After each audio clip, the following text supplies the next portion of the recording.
Sois loué, exalté, sois loué, exalté. Jésus, toi que nous glorifions, toi que nous exaltons, ton nom soit glorifié. Alléluia, Alléluia,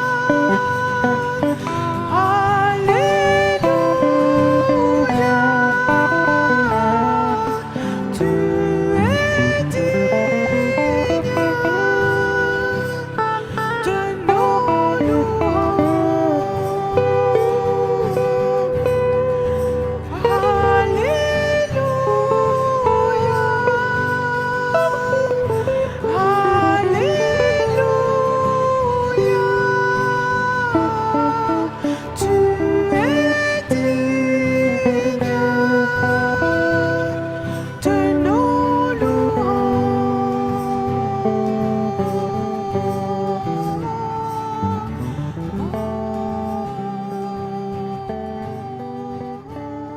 Tu es digne. Alléluia, Dieu est bon, merci Seigneur. Juste pour préciser, lorsque tu partageais au sujet de ce que nous avons vécu hier soir, en fait, j'avais demandé à toute l'équipe de méditer, de réfléchir, de vraiment se poser autour des dons. Chacun a reçu des dons et des talents, la parole de Dieu nous dit. Et c'est vrai qu'au fil des années, on peut souvent, parce que d'autres choses viennent s'imbriquer, d'autres choses viennent nous préoccuper, on peut laisser de côté ces dons. Et c'était vraiment touchant hier en faisant un tour de table de voir les richesses que le Seigneur a mis dans chacun. Et ce qui était touchant, c'était de voir que de reparler de ces dons les faisait ressurgir, ça permettait de les un petit peu relancer en fait. C'est ce qu'on appelle, lorsqu'on fait régulièrement des mises à jour dans nos téléphones, dans nos ordinateurs, on voyait qu'il y avait comme cette nécessité de mettre à jour et de véritablement relancer les trésors que Dieu a mis en nous. Et c'est un petit peu de ça dont je veux vous parler ce matin, en référence aussi à ce que Patrick a partagé la semaine dernière, un message particulièrement complet, très très riche.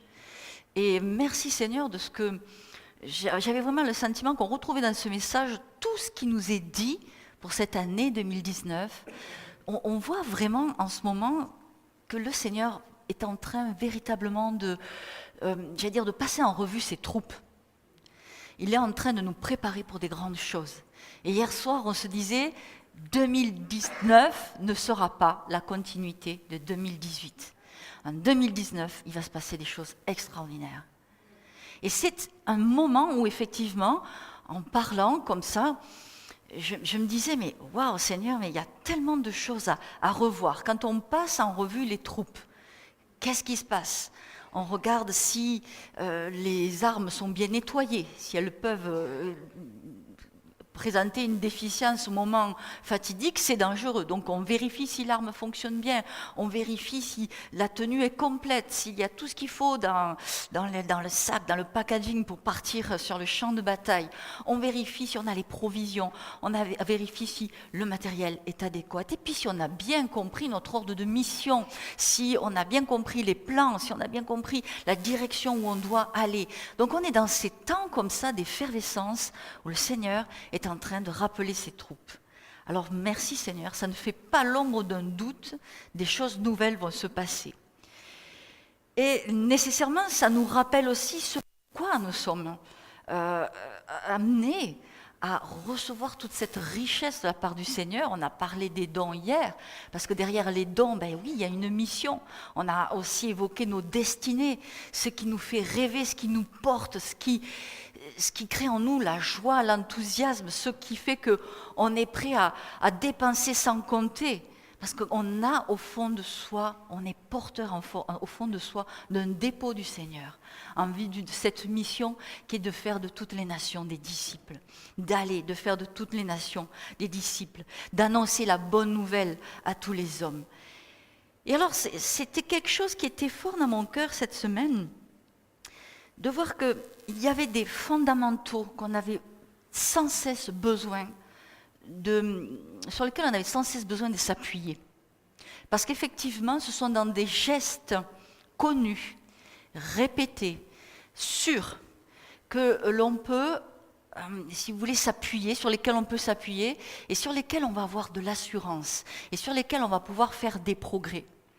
Je réfléchissais sur le fait que, précisément, lorsque nous regardons des matchs internationaux de tennis, de football, de ce que nous voulons, ici on est fort à la pétanque, ce qu'on veut, n'importe quoi, on s'aperçoit qu'à l'origine, tous ceux qui sont devenus des champions sont des personnes qui ont commencé par des gestes répétitifs, des basiques, des règles de base qu'ils ont répétées.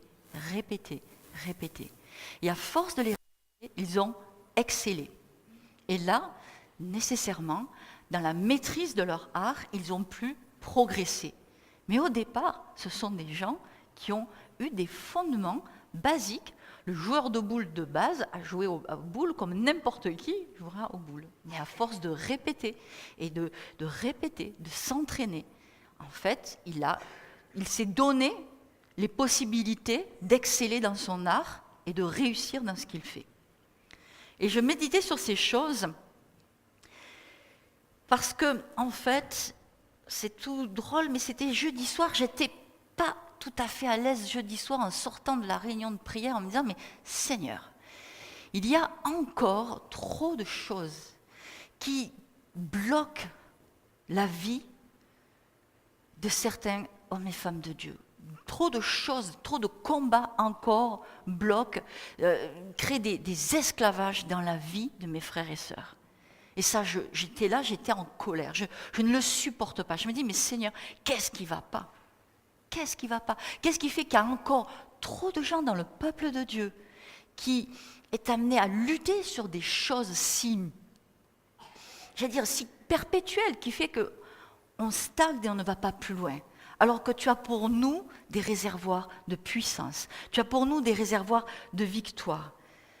Alors j'étais véritablement interpellée par ça et j'étais quelque part, j'avais un poids. J'avais un poids et je méditais sur ces choses-là. Et là, en fait, la parole de Dieu m'est revenue. Le ciel et la terre ne passeront pas, mais mes paroles, le ciel et la terre passeront, mais mes paroles ne passeront pas. Alors je réfléchissais à ces choses, alors que c'est plutôt un passage que Jésus nous donne dans Marc 24, Matthieu 24, il est question donc des temps de la fin. Et il nous parle de ces paroles. Et alors qu'il parlait de la fin, moi j'étais en train de me dire, mais oui, tu nous parles de la fin, mais dès le début, ta parole est là. Dès le début, ta parole est à l'origine de tout. Dès le début, tu as créé par ta parole. Et là, dans cette pensée, dans cette conversation avec le Seigneur, toujours au sujet de ce qui nous affecte et qui nous freine et qui est pour moi intolérable, j'avais cette pensée. Le Seigneur me disait qu'on n'est pas encore arrivé, on n'a pas encore expérimenté tout ce qu'il a mis en œuvre, toutes les lois spirituelles qu'il a mis en œuvre. Et il veut tellement que l'on rentre dans ces choses-là, comme je vous disais, ces basiques dans lesquelles on a besoin de rentrer, de pratiquer, pour en fait arriver ensuite à exceller et à rentrer dans la dimension qu'il a pour nous. Lorsqu'on parlait des dons et des talents hier, on réalisait que bien souvent on se sous-estimait, on se regardait en dessous, on ne voyait pas à quel point le Seigneur nous avait fait riches de dons, de talents, de capacités. Et tout simplement parce que mon peuple périt faute de connaissances, parce qu'on ne connaît pas comment entrer dans ces choses-là, on finit par stagner et on est en sous-dimension, on est largement en dessous de ce à quoi nous sommes appelés. Alors j'étais dans ces choses-là et je méditais sur les paroles que Jésus donnait à ce moment-là. Le ciel et la terre passeront, mais mes paroles ne passeront point. On voyait vraiment que Jésus voulait souligner à quel point le caractère irrévocable de ses paroles et des paroles qu'il a prononcées était là pour que pas une seconde, les auditeurs de Jésus puissent douter que ce qu'il a déclaré ne se réaliserait pas. Pour que pas une seconde on puisse se dire il peut en être autrement. Jésus a insisté sur la puissance de sa parole, sur la solidité, la véracité de sa parole, pour qu'on puisse s'y établir sur toutes les choses qu'il a déclarées, pour qu'on ne puisse pas une seconde en douter, quoi qu'il se passe autour de nous, quels que soient les événements. Et pourtant, nous savons ces choses-là.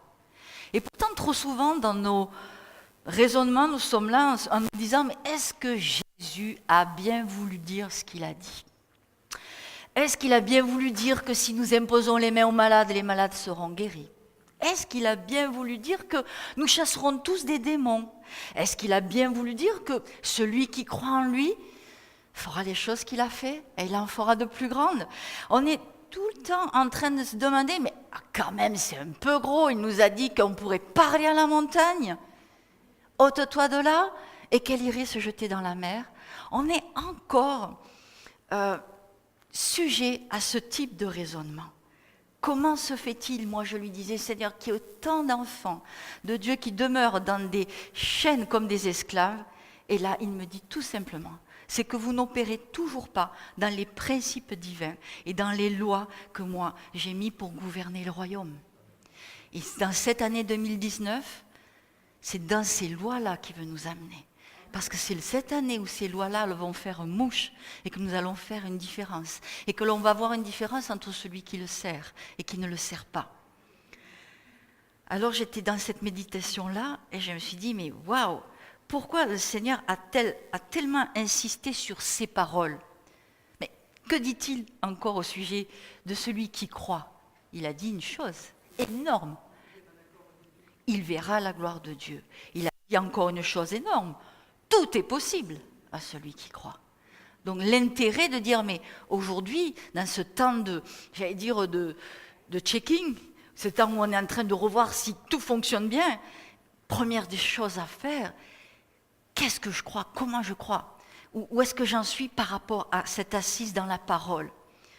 Et alors là, je puisais encore dans ce que le Seigneur me partageait, et puis tout de suite, ça venait.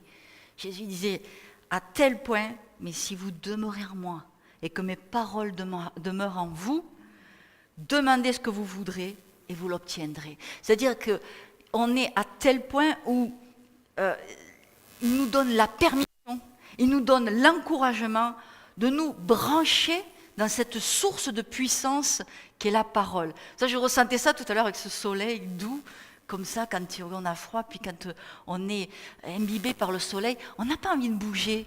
On a envie que ce soleil, on est à la cale, comme on dit ici, dans le midi, on se met à la cale. Voilà, au cagnard, où chacun a son petit patois local. Mais on a vraiment cette permission de Jésus d'aller vraiment puiser dans sa parole le secours dans tous nos besoins. Et ce n'est pas de la théorie, c'est la stricte vérité. Mais en bon français que nous sommes, on a tendance à dire « mais on le sait, mais c'est pas si simple que ça, car depuis le temps qu'on essaie, on entend souvent ce « oui, mais ». Et là, justement, c'est des points de vue qu'il faut revoir. J'ai pris ceci. Qu'est-ce que ceci ? Ah, amen, encore plus haut que moi. Voilà, un fruit,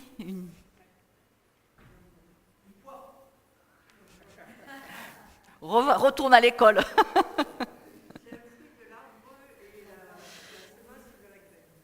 Ouais, mais encore, est-ce qu'on peut voir au travers de ça ? Oui, il y a... Il y a des gros philosophes chez nous, là. Ouais. Avant qu'il y ait une forêt, qu'est-ce qu'il y a ? Il y a un arbre, il y a un pommier. En fait, vous voyez, selon toutes nos réponses, on voit bien que ce que vous avez dit est juste, mais que si on regarde la perspective de Dieu, effectivement, comme tu le disais, quand on regarde selon la perspective de Dieu, selon la perspective de la parole de Dieu, on voit que le Seigneur voit le potentiel qu'il y a dans ce fruit. Au-delà, comme tu dis, se nourrir, le fruit, le Seigneur voit un potentiel et tout de suite, tu as dit, il y a une forêt. Il y a un fruit qui va donner quoi? Effectivement, qui va donner un arbre, et puis un arbre peut donner un verger. Et je crois que là, on a véritablement tout de suite, on est confronté tout de suite à notre façon de penser, à notre façon de voir, et à la façon dont voit le Seigneur, la façon dont il nous voit. Lui, il voit le potentiel qu'il a placé en cette pomme, en nous. C'est-à-dire qu'en fait, cette pomme, effectivement, porte des pépins, des graines qui peuvent donner naissance à un arbre, un verger. Donc nécessairement, si on se voit avec le potentiel de Dieu, on va apprendre à regarder non pas à une finalité, j'allais dire peut-être primaire, mais on va voir peut-être une finalité beaucoup plus glorieuse qu'il y a derrière cette pomme. Alors quand Dieu a libéré sa parole, il a libéré en même temps, dans sa parole, toute la finalité, tout ce qu'il voulait accomplir avec elle. D'accord ? C'est-à-dire qu'en fait, lorsqu'il a appelé à l'existence quelque chose, il a appelé cette chose avec un potentiel extraordinaire. Et nous, souvent, on ne va pas aller regarder ce potentiel de Dieu. L'Évangile nous dit, dès le départ, l'Évangile de Jean nous dit que la parole était là, dès le commencement. La version Semeur nous dit, ce que j'aime bien, c'est au commencement était celui qui est la parole de Dieu. Il était avec Dieu, il était lui-même Dieu. C'était Jésus dont il est question, qui est la personnification de la parole de Dieu. Il est l'expression de Dieu lui-même. On ne sépare jamais Dieu de sa parole. Et pourtant, on a tendance à avoir cette distorsion entre nos vies et la parole de Dieu. On a tendance à dire, ouais, mais ça c'est la parole de Dieu. N'oublions pas que lorsque Dieu a créé Adam, il lui a donné le souffle, il lui a donné la faculté de parler, il lui a donné la faculté de déclarer, et il a pourvu, comme pour cette pomme, il a pourvu en Adam, et il a fait de Adam un faiseur potentiel, un distributeur, un déclencheur de miracles par sa parole. De la même manière. Quand Dieu a dit quelque chose, cela se produit. Au fil des années, notre cursus de vie nous a conduit à regarder les choses en fonction de la réalité, en fonction de ce que nous avions devant les yeux, en fonction de nos sens, et non pas en fonction de la parole de Dieu. Et nous avons comme ça continué à confesser la réalité, à confesser les choses que nous voyons, les choses auxquelles nous étions confrontés, au lieu de les traiter selon la parole de Dieu. Dieu avec un objectif au travers d'Adam et Ève, en créant Ève à son image. La version Semeur, à son image. Il leur a permis de parler sa parole exactement comme si c'était lui qui la parlait. Et je crois que c'est cette notion-là dans laquelle on a besoin de rentrer en profondeur. Quand je parle la parole de Dieu, est-ce que je suis conscient que c'est exactement comme si c'était lui qui la parlait? C'est exactement pour ça qu'il me l'a donnée, pour que je puisse la parler tout comme lui, il la parlerait. Et nous savons que cette parole est créatrice. De la même manière que le Saint-Esprit se mouvait au-dessus des eaux. De la même manière, le Saint-Esprit n'attend qu'une chose, que tu parles la parole pour s'en emparer et faire le miracle dont elle est porteur. Amen. Et ça, c'est quelque chose dans lequel on a besoin de s'arrêter et de méditer, de dire maintenant, je vais veiller sur les paroles de ma bouche. Dans Ésaïe 16, 14, on voit que l'Éternel parle à son prophète et il lui dit, maintenant, parle et dis. Dans 3 ans, comme dans les années d'un mercenaire, la gloire de Moab sera l'objet du mépris avec toute cette grande multitude. On voit que le Seigneur, tout simplement, dit à ses serviteurs, le prophète, une parole, et le serviteur va ni plus ni moins que déclarer les paroles que Dieu va donner. On dit d'ailleurs, certaines traductions disent que le prophète est le porte-parole de Dieu. Hein, voilà. Dieu lui-même, psaume 33, 9, il nous dit « Car il dit et la chose arrive, il ordonne et elle existe ». Dieu va même jusqu'à parler aux montagnes. Il va parler aux montagnes d'Israël en Ézéchiel 36, verset 8. « Mais vous, montagnes d'Israël, vous pousserez vos branches et vous porterez votre fruit pour mon peuple d'Israël, car ils sont prêts de venir. » Quand il veut voir une chose arriver, le Seigneur, il la déclare. Alors, il serait étonnant que nous, qui sommes faits à son image, nous fonctionnons différemment. Non, nous sommes faits à son image, nous sommes faits pour fonctionner de la même manière. C'est-à-dire que lorsqu'on veut voir une chose arriver, on va la déclarer.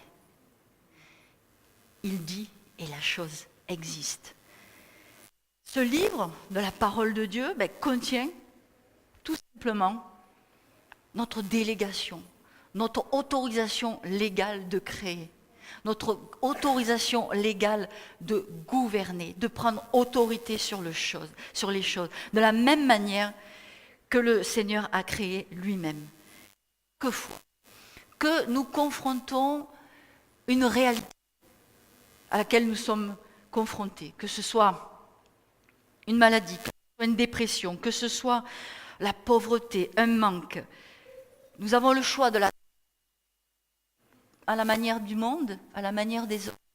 Nous avons le choix de la traiter à la manière. Si nous confrontons, ça saute le son. Non ?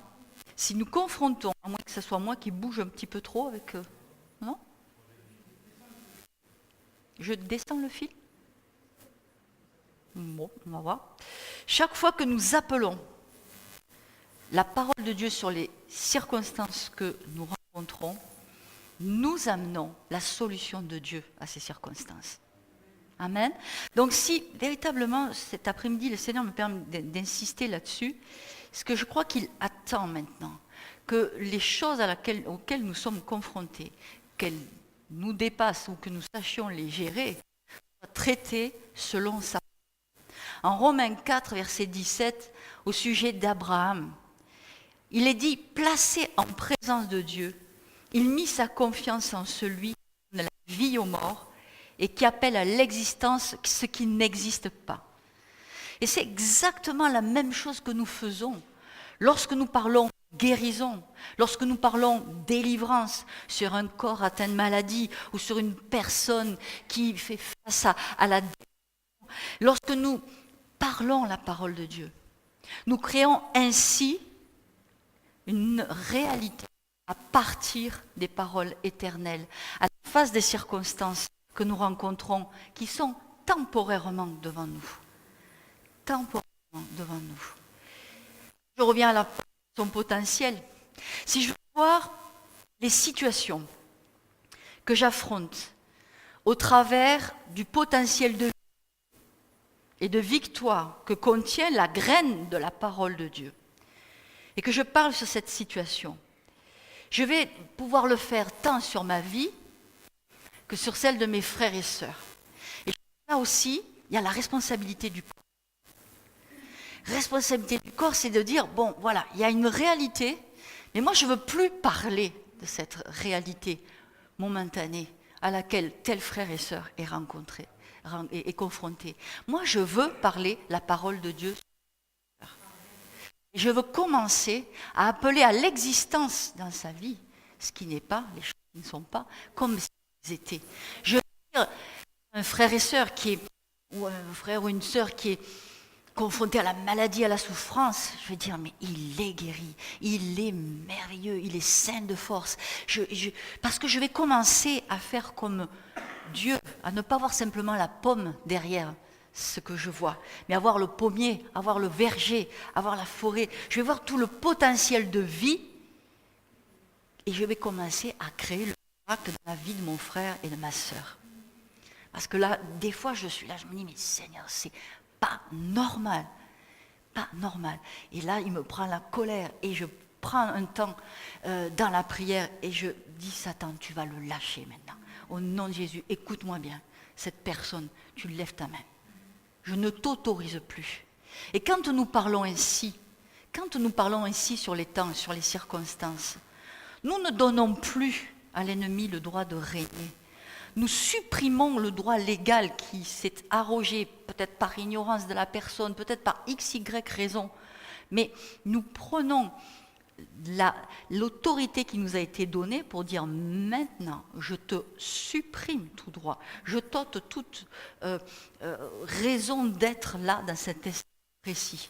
Je t'empêche, je t'enlève toute substance dans cette situation et je déclare ce que la parole de Dieu dit dans cette situation. Je crois que là, on a besoin de se lever avec violence en ce moment. Quand on sait qu'il y a tant de gens qui sont dans des souffrances, des galères et qu'on continue à vivre à côté, je ne peux plus. Je ne peux pas. Et c'est vrai qu'on peut le voir dans divers domaines. C'est comme quand la parole nous dit, si tu sais que ton frère a faim, il dit, écoute, salut, viens, comment, voilà. À un moment donné, il y a quelque chose à faire. On ne peut pas vivre à côté de celui qui a faim comme s'il n'existait pas et comme si on ne pouvait pas le restaurer. C'est de la même manière. On a besoin d'être violent dans ces temps où on sait qu'il y a des combats autour de nous, où on sait qu'il y a des difficultés énormes autour de nous. Je ne donne pas le droit à ces circonstances de régner sur ma vie. Je ne leur donne pas le droit d'exister. Je les dépouille de toute substance et je les remplace par la substance des choses que j'espère.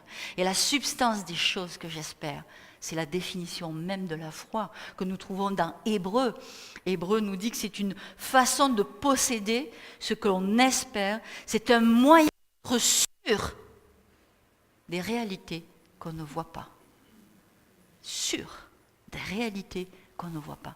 Donc on est dans un fonctionnement totalement différent de celui auquel nous sommes confrontés autour de nous. Et moi j'entends encore trop souvent des prières qui parlent des problèmes et pas des solutions. On doit prier les solutions, prier les paroles qui viennent apporter les solutions là où se trouvent les problèmes.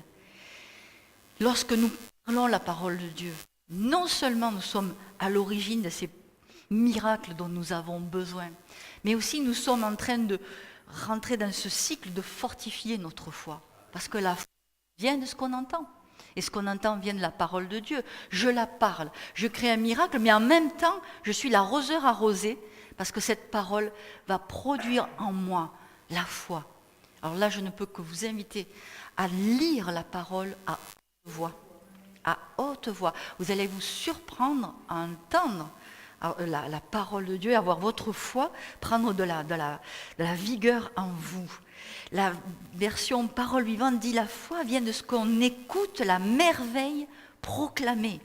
Et cette nouvelle est l'annonce de la parole du Christ. Alors pour aller plus loin dans la compréhension du principe divin, il faut voir que tout comme cette pomme, elle est chargée de graines qui sont chargées de vie, mais les paroles de Dieu sont comme des petits containers, on va dire, des containers chargés de la puissance de Dieu. Et si je la parle délibérément, je sais que je vais permettre à ces containers de porter la puissance de vie, la puissance du miracle qui est contenue dans ces paroles. C'est exactement ce que Jésus dit dans Marc 11, 23, quand il dit véritablement, vraiment, je vous l'assure, dis à cette colline, soulève-toi de là et jette-toi dans la mer, sans douter dans son cœur. Mais en croyant que ce qu'il dit va se réaliser, la chose se réalisera pour lui. Jésus dit clairement dans ce passage, il dit à son peuple que son peuple peut avoir ce qu'il dit. Son peuple peut avoir ce qu'il dit. Mais au lieu de cela, le peuple dit ce qu'il a. Et nous, il faut qu'on inverse tout ça. Il faut que l'on inverse tout ça. Parce qu'aussi longtemps tu dis ce que tu as, eh bien tu auras ce que tu as. Donc, voilà. Et puis c'est porteur, la semence de ce que tu as. Mais si tu dis ce que la parole de Dieu dit, tu portes la semence qui est contenue dans la parole de Dieu. Donc les mots que nous prononçons sont des semences et qui vont produire selon leur espèce. Alors effectivement, tu parlais de poire tout à l'heure, si je vais semer cette pomme, c'est clair que je ne m'attends pas à recueillir une poire. Ce qui veut dire que je vais semer délibérément.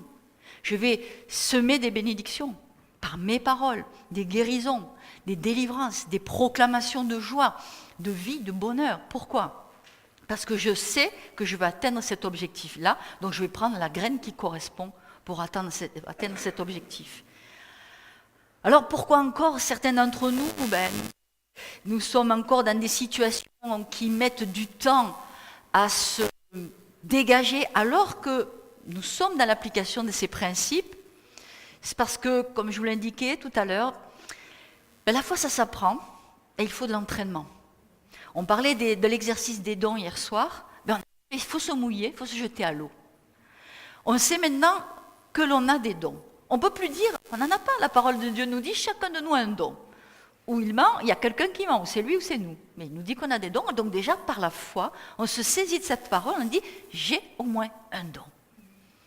Et effectivement, une fois qu'on a pris ce temps, comme on disait hier, dans la prière, avec le Seigneur, dans des recherches, dans la lecture d'ouvrages, dans toute une série de matériaux dont on va se saisir pour dire, voilà, je veux repérer les dons qui sont en moi. On va peut-être demander à nos frères et sœurs, on va poser des questions, on va être à l'écoute de leurs conseils pour véritablement s'assurer qu'on a vraiment repéré les dons, nos talents. Mais comme on dit, à partir de ce moment-là, il faut se jeter à l'eau, il faut y aller.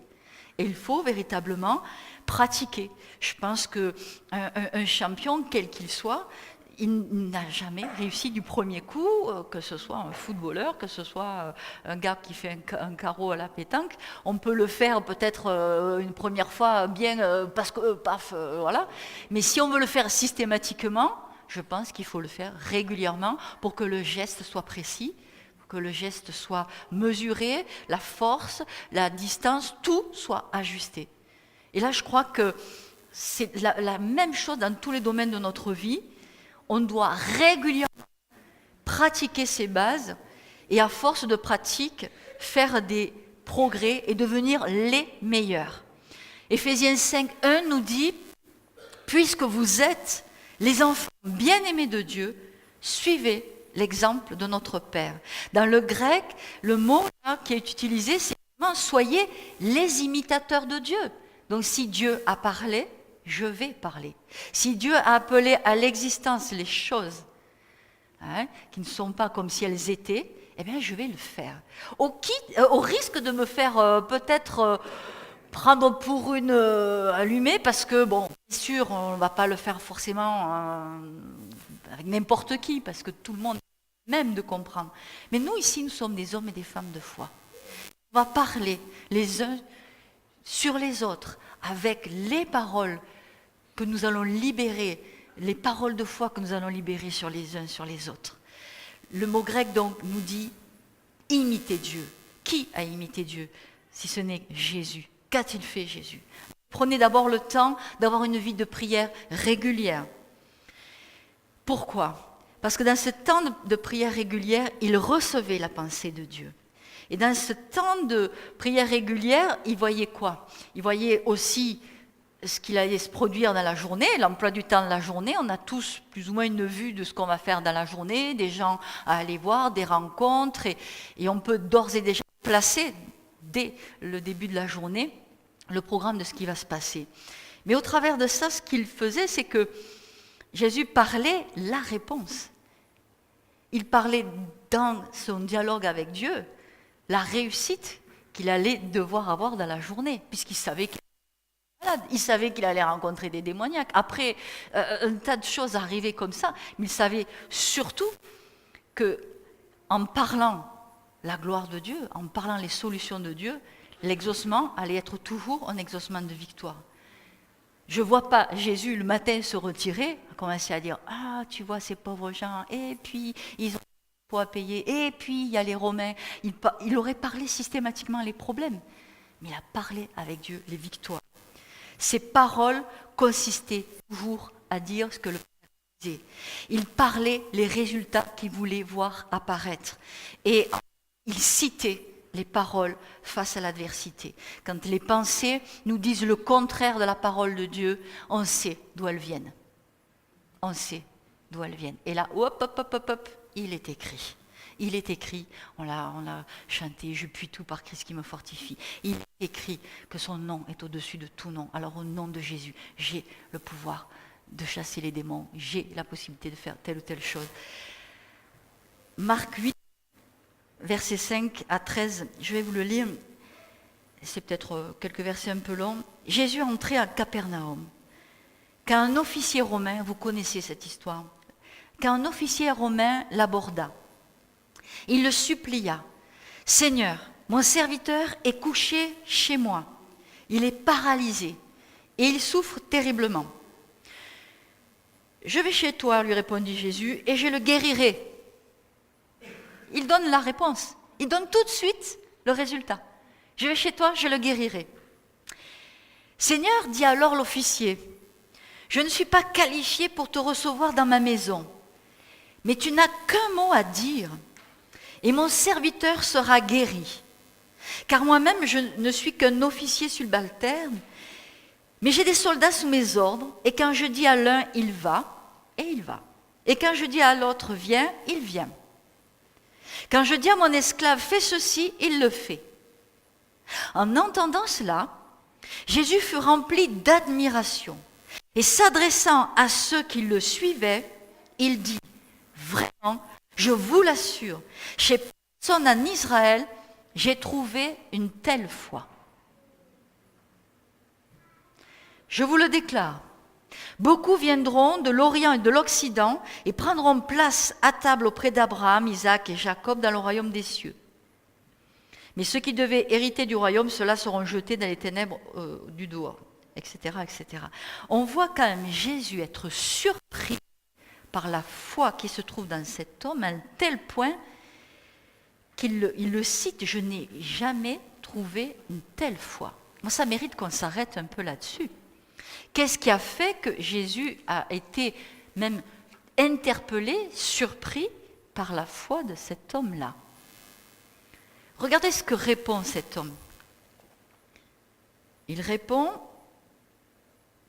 je ne suis pas digne, moi-même, je ne suis pas digne donc d'être qualifié pour te recevoir dans ma maison, mais tu n'as qu'un mot à dire et mon serviteur sera guéri. Et lui-même dit, quand je donne des ordres, on m'obéit. Cet homme-là avait compris le principe de la puissance qui est contenue dans la parole de Dieu, de l'autorité qui est déléguée dans la parole de Dieu.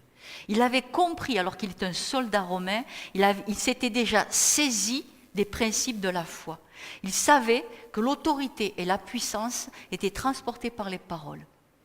Il s'était approprié cette loi spirituelle et il avait tout simplement dit à Jésus, mais t'as qu'à faire ça, quoi. Parce que je sais que ça marche et je crois que ça marche. Il avait confié totalement sa situation entre les mains de l'autorité de la parole de Dieu. Vous voyez que c'est quand même quelque chose de fabuleux de voir que ce simple principe-là, à distance, il a compris ça, pouvait avoir un impact sur une personne affectée d'une maladie. Ça vaut quand même la peine de connaître ce principe, non ? Ça vaut quand même la peine de l'approfondir, ça vaut quand même la peine de s'y attarder et véritablement de fonctionner complètement là-dedans et de s'assurer qu'on est complètement dans ce principe. Alors le critère pour y parvenir, quelques étapes. Les choses bonnes ou mauvaises n'arrivent jamais fortuitement. Elles sont le fruit de paroles. Soi-même, qu'on a prononcé il y a des années, ou que des personnes ont prononcé autour de nous, mais elles n'arrivent jamais fortuitement. Donc, ce que nous vivons est le produit de ce que nous croyons et ce que nous déclarons. En Matthieu 12, 13, je vous inviterai à regarder ce passage, qui c'est qui veut le citer. Comme ça, on voit les différentes versions. Matthieu 12, 35, pardon. 12, 35.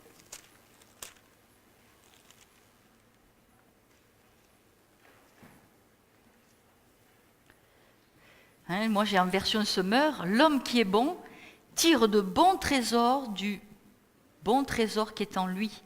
Mais l'homme qui est mauvais tire de mauvaises choses du mauvais trésor qui est en lui. Qu'est-ce que vous avez comme version?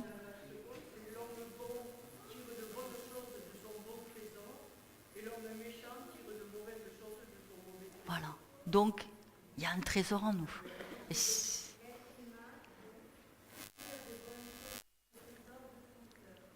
Bon trésor de son cœur. Voilà. Donc, il y a quelque chose à tirer à partir d'une provision qui se trouve dans notre cœur. Donc, plus nous faisons de la provision de la parole de Dieu, l'homme ne se nourrira pas de pain seulement, mais de toute parole qui sort de la bouche de Dieu, plus nous provisionnons notre cœur de trésors sur lesquels on pourra tirer donc un impact. Deuxièmement, il est impossible de prononcer des paroles de mort en s'attendant qu'elles produisent une vie abondante. Donc il va falloir veiller sur notre bouche. La vie abondante, elle se manifeste quand en fait on dit Dieu, ce que Dieu dit. Qui c'est qui veut prendre Jean 6, verset 63?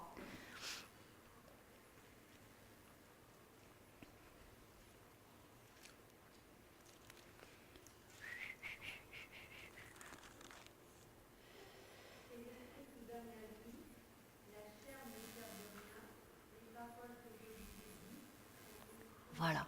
Mes paroles sont esprit et vie. À chaque fois que je prononce une parole de Dieu, je sais qu'elle est esprit et qu'elle apporte la vie. Je sais aussi qu'elle ne retournera pas à lui sans effet. Donc je parle délibérément la parole de Dieu. Il faut nécessairement aussi se débarrasser de toute forme de négativisme, de pensée ou bien de paroles d'incrédulité. Et là, on va remplacer dans notre cœur des paroles de foi. Et elles vont permettre à notre bouche de sortir.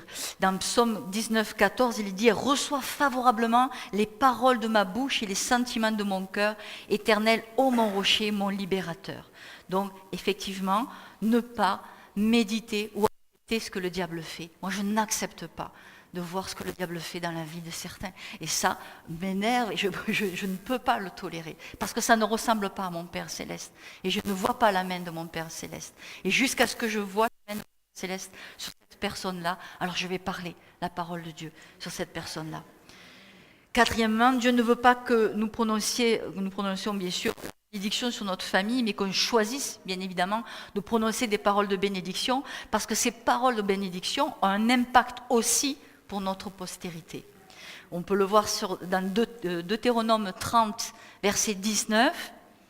« Choisis la vie afin que tu vives, toi et ta postérité. » Donc aujourd'hui, les paroles que nous déclarons ont un impact sur nos enfants, petits-enfants et toute notre postérité. Là aussi, c'est important de se dire, et combien d'entre nous, on peut bien souvent, avec du recul, se rendre compte que il y a nos aïeux qui ont parlé sur nos vies, et on est le fruit de prières de nos aïeux. On se dit, waouh, quand les paroles ont été prononcées, Seigneur, merci, tu as été fidèle à tes paroles. Un jour, il y a eu un déclic, et ces paroles nous ont portés dans les lignées. Et combien aussi, on voit au contraire des paroles néfastes qui ont été prononcées dans notre lignée. Alors, par les paroles, nous arrêtons cela. Et enfin, en croyant et en prononçant la parole de Dieu, on peut changer toute situation de malédiction en bénédiction. C'est Proverbe 18, 21.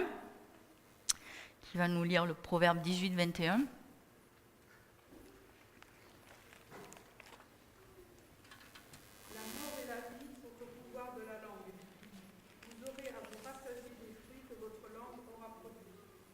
C'est puissant. C'est puissant.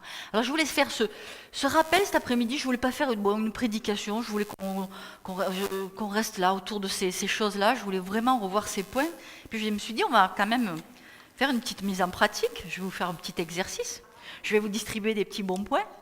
Et on va, à tour de rôle, on va prendre les versets qui sont sur ces petits mots. Et on va les parler. Mais on va les parler vraiment consciemment. On sait que ces paroles vont avoir un impact éternel. Voilà ton petit verset. On a ton verset, on va travailler. Hein. Voilà. Voilà. Et après, je vous donne des bonbons parce que vous avez bien écouté, parce que vous avez bien travaillé. Ah, ben voilà, on va passer. Allez. Voilà.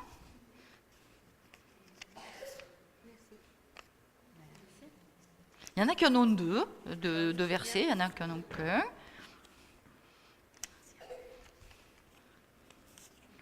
Voilà. Tout le monde a eu son petit verset. C'est pas un exercice symbolique, mais c'est véritablement ce que l'on veut faire cette année. Déclarer, proclamer la parole de Dieu, être des semeurs de miracles, être des faiseurs de miracles. Et je voyais vraiment que c'est en pratiquant régulièrement ces choses-là qu'on allait voir le fruit de nos paroles. Tout le monde a une Bible ?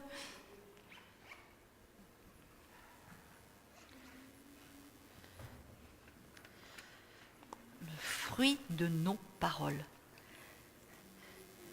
C'est-à-dire que, à force de proclamer, nous allons voir des vergers ici, remplis de pommes, de poires, c'est-à-dire remplis de guérison, de bénédiction matérielle, de délivrance. Tout ce que ces paroles nous aurons prononcées cette année, nous allons les récolter. C'est bon, vous êtes prêts ? Allez, vas-y. Ésaïe 54, 17. Toute arme fabriquée pour te faire du mal n'atteindra pas son but, et tu pourras confondre tous tes accusateurs en jugement, car tel est l'apanage des serviteurs de l'Éternel, et c'est ainsi que je leur fais justice, l'Éternel le déclare. Amen. Amen. Donc ça, c'est des paroles que tu peux prononcer sur ta vie et que tu peux prononcer sur tes frères et sœurs. Rappelle-toi que toute arme forgée contre toi sera sans effet. Alors je le déclare, tu rencontres telle difficulté, je déclare ce que la parole de Dieu dit à ce sujet et tu triompheras de cette circonstance. Vas-y, on fait comme ça, on va suivre les rangs. Hein. Hervé ? Hébreux 4, verset 14 à 16. Ainsi, puisque nous avons en Jésus, le Fils de Dieu, un grand prêtre éminent qui a traversé les cieux, demeurons fermement attachés à la foi que nous reconnaissons comme vraie. En effet, nous n'avons pas un grand prêtre qui serait incapable de se sentir touché par nos faiblesses. Au contraire, il a été tenté en tout point, comme nous le sommes, sans commettre de péché. Approchons-nous Avec assurance. Dieu de grâce, avec une pleine assurance. Là, Dieu nous accordera sa bonté et nous donnera sa grâce pour que nous soyons secourus au bon moment. Voilà. Regarde quand notre cœur est rempli de ça. Un frère peut arriver avec des fardeaux, mais approchons-nous, frère, avec assurance. Allez, on va être secourus. Tu sais que tout de suite la parole te dit, mais tu vas être secouru dans tous tes besoins. Et tu arrives porteur de ça. Remplissons-nous de ces paroles. À toi, Claire. Philippiens 4, 5 à 13. D'accord ? Que votre bonté soit évidente aux yeux de tous. Le Seigneur viendra bientôt. Amen. Ne vous inquiétez de rien, mais en toutes circonstances, demandez à Dieu dans la prière ce dont vous avez besoin et faites-le avec un cœur reconnaissant. Et la paix de Dieu, qui dépasse tout ce que l'on peut imaginer, gardera vos cœurs et vos pensées en communion avec Jésus-Christ. Voilà. Enfin, frères, portez votre attention sur tout ce qui est bon et digne de louange, sur tout ce qui est vrai, respectable, juste, pur, agréable et honorable. Mettez en pratique ce que vous avez appris et reçu de moi, ce que vous m'avez entendu dire et vu faire. Et Amen. le Dieu qui accorde la paix sera avec vous. Amen.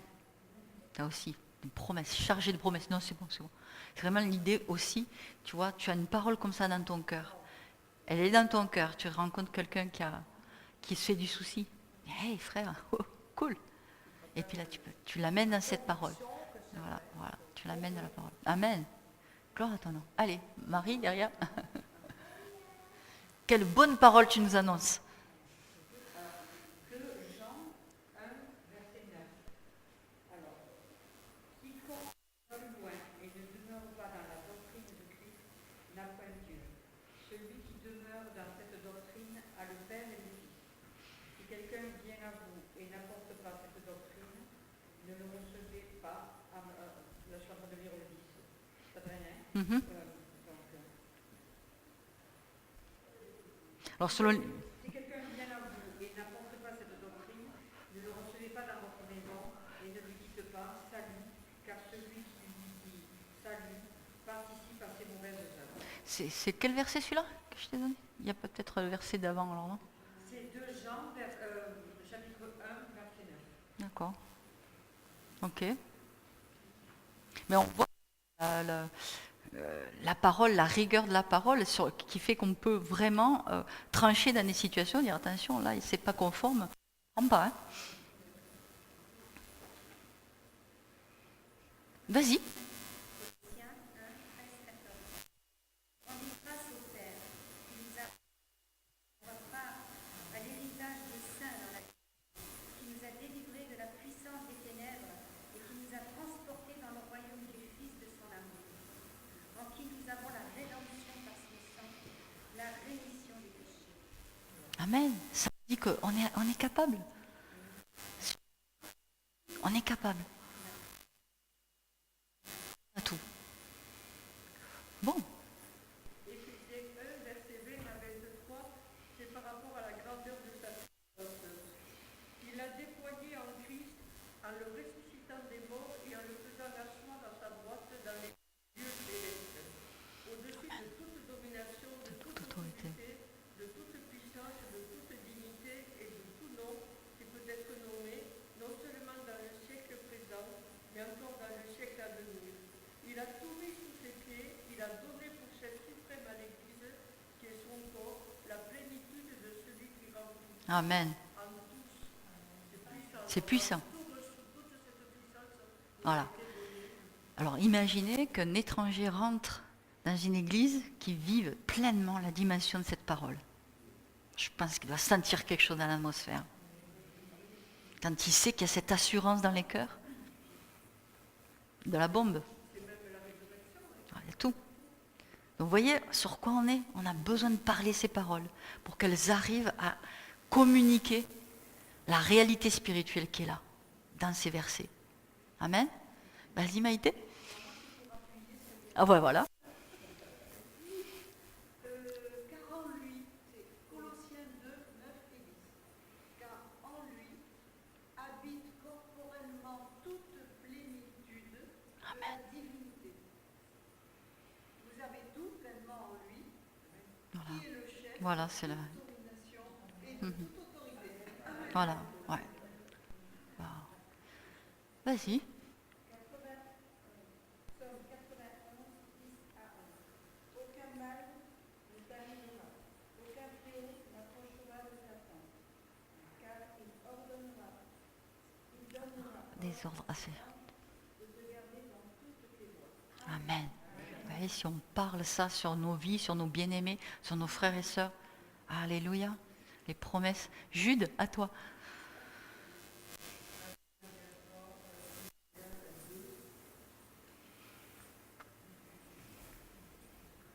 Ainsi, personne ne doit mettre sa fierté dans des hommes, Mhm. car tout vous appartient. Ouais. Paul, Apollos ou Pierre, le monde, la vie, la mort, le présent ou l'avenir, tout est à vous. Tout est à vous. Tout est à vous. Ouais. Ouais. Ouais. Tout est à nous. Amen. Vas-y. Samira.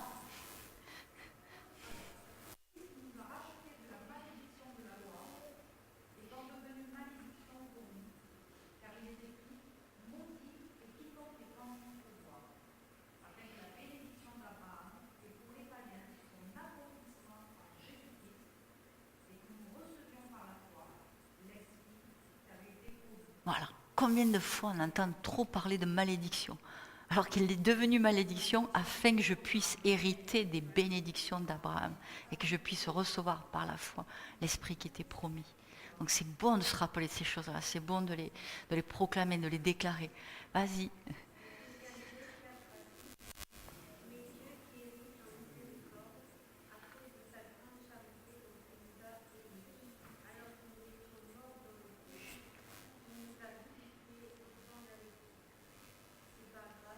Amen. Ouais, il nous a vivifiés ensemble avec Christ. Waouh, on a la vie. Donc on peut se dire ça les uns les autres. Hey, on est vivifiés. Yes. Vas-y. Tu en as deux. Waouh, t'as été puni.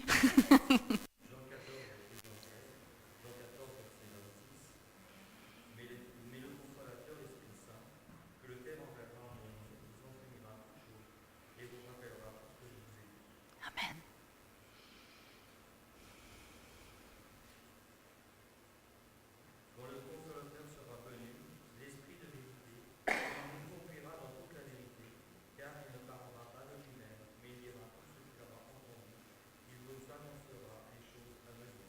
Amen. On a vraiment reçu cet Esprit Saint qui nous annonce les choses à venir. Les nouvelles sont instables, les nouvelles ne sont pas bonnes, mais on ne sait pas dans quelle direction les choses vont tourner, mais nous, on sait qu'on est conduit par le Saint-Esprit. Amen. Vas-y. Yes.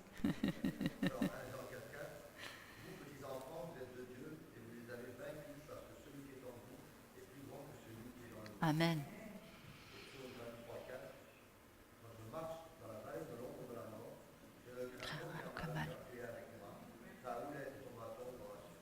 Voilà. Voilà. Proclamer régulièrement ça, quelle que soit la situation que l'on traverse. Rien que ce psaume-là, waouh. Celui qui est en moi est plus fort que celui qui est dans le monde. Vas-y.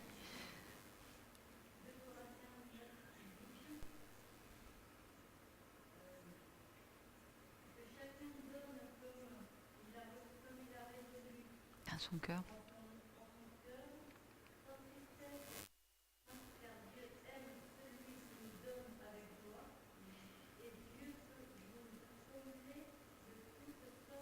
Amen. Que vous soyez comblés. Toutes choses, oui. Après cela, les... Ouais.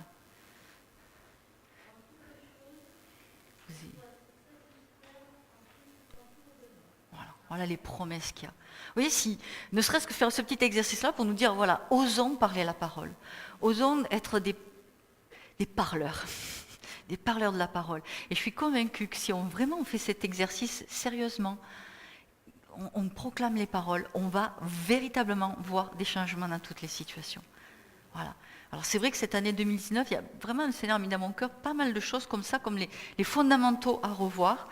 Parce que au départ, je me suis dit, je vais peut-être à nouveau aussi, on va refaire une étude sur le nom de Jésus. Je crois qu'on emploie trop souvent le nom de Jésus un petit peu systématique. Revoir tout ce qui relève du nom de Jésus dans la parole, dans la prière dans le nom de Jésus, chasser les démons dans le nom de Jésus. Les mécanismes spirituels qui sont à l'œuvre. Et là, je voyais, le Seigneur dit, mais il faut véritablement voir les fondamentaux. Et qui est dans ma maison du pain, c'est-à-dire de la parole. Qui est dans ma maison, qu'elle soit riche de pain, qu'elle soit riche de parole, pour qu'on puisse édifier ceux qui ont besoin d'être nourris et de recevoir leur miracle. Alors, on va continuer avec le pain et le vin. Prends-moi au-delà du parvis, dans le sanctuaire, au-delà du voile déchiré. Seigneur, je veux voir ta face, au-delà des foules assemblées, des chantres qui